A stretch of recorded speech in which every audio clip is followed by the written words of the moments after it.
Assalamu alaikum, grade 7. It's your online class time. Hope you all are fine. Now open your textbook, General Science. Unit number first, human organ system and page number 10। Student, आज हम लोगों का last topic है chapter का। Page number 10 पे जाएं। तो आज हमने जो पढ़ना है difference between breathing and burning process. हम देख रहे हैं कि जो बर्निंग प्रोसेस है, जलने का जो प्रोसेस है, उसमें और ब्रीथिंग जो प्रोसेस है उसमें क्या डिफरेंस है। ठीक है, यानी कि both respiration and burning are energy releasing process. आपको पता है, मैंने आपको बताया था, रिस्पायरेशन में हम लोग ब्रीथिंग भी कर रहे हैं, प्लस हम लोग सेलुलर रिस्पायरेशन यानी कि एनर्जी भी रिलीज़ हो रही है। फूड एंड ऑक्सीजन का आपस में रिएक्शन हो रहा है।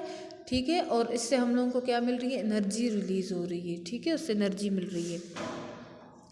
तो अब हम देख रहे हैं कि कैसे ये दोनों आपस में डिफरेंस, कहाँ पर ये सिमिलर हैं और कहाँ पर ये इन दोनों प्रोसेस में क्या हो रहा है, डिफरेंस है। ठीक है, अब हम देख रहे हैं आगे एक टेबल बना हुआ है पेज नंबर 11 पे।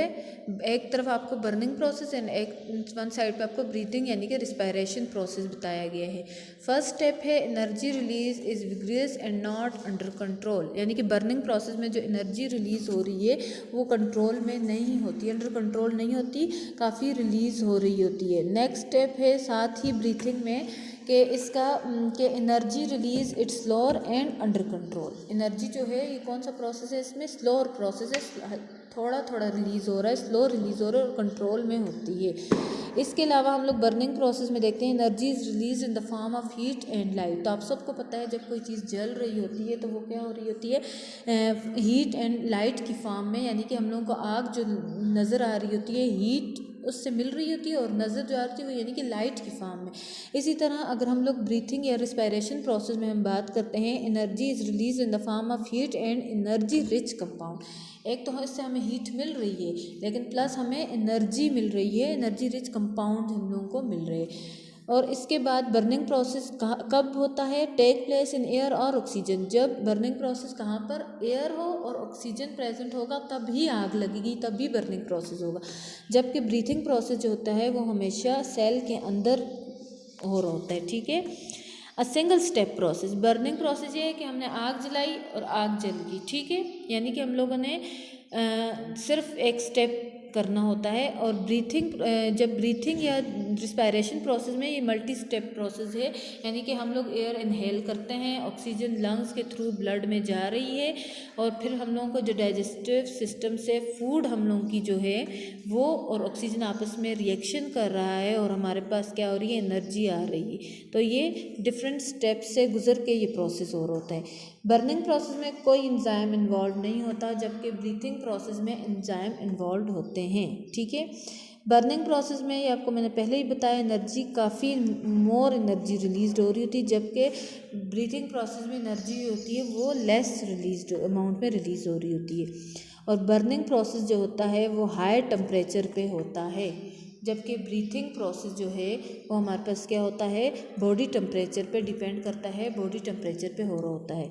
तो ये था हमारा burning and breathing process. Next हम जो देखेंगे डिजीज़ देखेंगे, जैसे कि हमने डाइजेस्टिव सिस्टम की कुछ डिजीज़ देखी, इसी तरह हम लोग रिस्पायरेटरी सिस्टम की डिजीज़ भी देख रहे हैं। रिस्पायरेटरी सिस्टम की काफ़ी सारी डिजीज़ होती हैं, जो आपकी बुक में मेंशन है वो दो ही हैं, ट्यूबरकुलोसिस एंड निमोनिया। ठीक है, ट्यूबरकुलोसिस यानी कि टीबी एक ऐसा डिजीज़ है, एक इन्फेक्शियस डिजीज़ है जो कि एक बैक्टीरिया से काज होती है, जिसका नाम है माइकोबैक्टीरियम ट्यूबरकुलोसिस। आपकी बुक में वो बैक्टीरिया का नाम मेंशन नहीं है। ठीक है, तो ये आप अपने पास नोट कर लें, ये जनरल नॉलेज की बात है कि टीबी जो होती है वो एक बैक्टीरिया से काज हो रहा है, जिसका नाम है माइकोबैक्टीरियम ट्यूबरकुलोसिस। इससे क्या होता है, इससे हम लोगों के यानी कि जो टीबी पेशेंट है उसका लंग्स जो है वो इन्फेक्ट हो जाते हैं, यानी कि लंग्स की डिजीज़ है ये। बाज़ दफ़ा ऐसा होता है कि टीबी जो है वो different part of the body को भी क्या कर रहा होता है, इन्फेक्ट कर रहा होता है, और ये इजीली स्प्रेड होता है from one person to another. यानी कि हम लोग या कोई एक पेशेंट है वो टीबी उसको हुई है, तो उसके साथ एक हेल्दी पेशेंट जो हेल्दी बंदा, हेल्दी पर्सन बैठेगा तो वो भी क्या हो जाएगा, टीबी उसको भी हो जाएगी। ठीक है, इसलिए कहते हैं टीबी जो है स्प्रेडेबल डिजीज़ है, फैलने वाली बीमारी है। अब टीबी जब होती है तो उसके सिम्टम्स क्या हैं, यहाँ से हम सिम्टम्स देखते हैं। वेट लॉस होता है, हाई फीवर रहता है एंड टायर्डनेस जो है ये यानी कि हर वक्त थकान सी रहती है, ये क्या है, सिम्टम्स ऑफ टीबी हैं, ठीक है। और इसका प्रिवेंशन क्या है, यानी कि इसका बचाव हम क्या कर सकते हैं, इसके एहतियात हम क्या कर सकते हैं। The spread of this disease can be prevented. Cleanliness यानी कि हम लोग क्या करें, सफाई का ख्याल रखें। Avoiding contact with TB patient, और जो टीबी पेशेंट है उसके साथ रहने से उसको अवॉइड करें।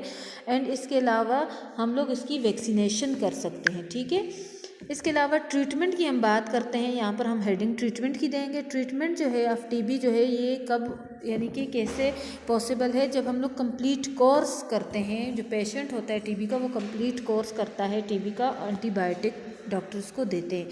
अब कहते हैं टीबी जो है वो Pakistan is among the few countries that still have high rate of TB. ये अब आपको प्रेवलेंस बताएगी, यानी कि टीबी की अमाउंट बताएगी, कितनी टीबी प्रेजेंट है टीबी के पेशेंट। तो पाकिस्तान कहते हैं उन चंद ममालिक में से एक ऐसा मुल्क है जिसमें हाई रेट होता है, यानी कि टीबी के पेशेंट काफ़ी सारे होते हैं। क्यों? क्योंकि hygienic ways of living increase, यानी कि अनहाइजीनिक वेज, सफाई का खास यानी गंदगी ही रहती है, ठीक है। इस वजह से टीबी जो है ये फैल रही होती है। इसके अलावा टीबी जो है हमारे पास deadliest infectious disease in the world है, यानी कि ये ऐसी डिजीज़ है जिससे इंसान की डेथ भी काज हो सकती है। इसके अलावा हम अगर कंट्रीज़ की बात करें तो टीबी जो है वो हमारे पास developing country like Pakistan, India, Afghanistan वगैरह में टीबी की डेथ ज़्यादा हो रही है। जबकि टीबी जो है हमारे पास प्रिवेंटेबल एंड क्योरेबल, यानी कि प्रिवेंशन इसकी हो सकती है और ये क्योरेबल डिजीज़ है। नेक्स्ट स्टूडेंट हम पढ़ रहे हैं वो तो क्या है, नमोनिया। अब नमोनिया भी हमारे पास क्या है, रिस्पायरेटरी डिसऑर्डर है। नमोनिया भी हमारे पास लंग्स इन्फेक्शन है, जैसे कि हमने टीबी का पढ़ा, टीबी हमारे पास किधर है, लंग्स इन्फेक्शन है।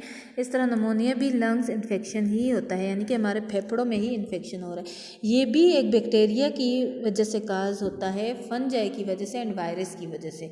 तो अगर हम बैक्टीरिया की बात करें तो इसका बैक्टीरिया स्टेफिलोकोकस नमूनाए नाम है उस बैक्टीरिया का, ठीक है।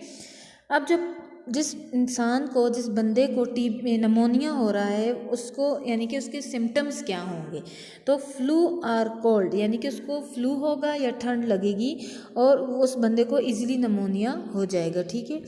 इसके अलावा हम लोग नमोनिया की अगर बात करें, सिम्टम्स में हम और भी कुछ देखते हैं, तो कफ विद म्यूकिस, यानी कि कफ होता है वो बलगम के साथ उसका कफ होता है, हाई फीवर रहता है, सवेयर चेस्ट पेन होता है, ठीक है, और फास्ट ब्रीथिंग हो रही होती है, सांस उसकी उखड़ रही होती है।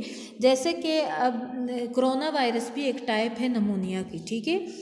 नमोनिया प्रिवेंशन हम इसकी देखते हैं किस तरह प्रिवेंट हो सकता है। स्मोकिंग नहीं करें, वॉशिंग हैंड्स, बार बार हाथ धोने चाहिए जब हम टॉयलेट यूज़ करते हैं।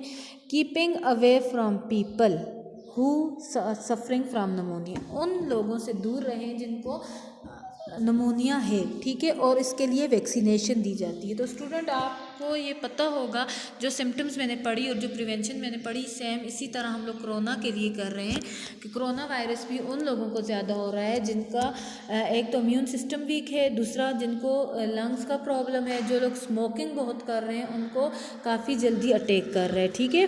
तो ये आज के कुछ हमारा लास्ट टॉपिक था। नमोनिया पे हमने देखा, tuberculosis, burning and breathing process. इसमें कुछ भी आपको समझ नहीं आ रहा तो आप मुझसे पूछें। नेक्स्ट लेक्चर इंशाल्लाह हम लोग इसकी एक्सरसाइज करेंगे। तब तक के लिए अल्लाह हाफिज़, थैंक यू।